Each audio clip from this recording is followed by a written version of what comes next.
நம்முடைய கர்த்தராகிய இயேசுவை மரித்தோரிலிருந்து எழுப்பினவரை விசுவாசிக்கிற நமக்கும் அப்படியே எண்ணப்படும்.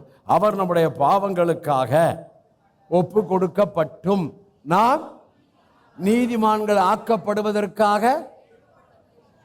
அப்ப இந்த நீதிமான் ஆபிரகாம் இல்லை, நோவாவும் இல்லை, நம்ம இவங்களுக்கு மேலே.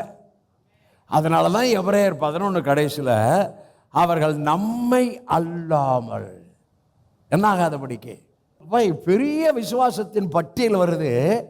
அதெல்லாம் சொல்லிட்டு அவர்கள் நம்மை அல்லாமல் பூரணர் ஆகாதபடிக்கு விசேஷித்த விசேஷித்த ஒருவரை நமக்கு ப்ரீ ஆர்டன் பண்ணிட்டாராம். ப்ரீ ஆர்டன் அது என்ன? விசேஷித்த ஒன்று, நியூ கவர்னன்ட்.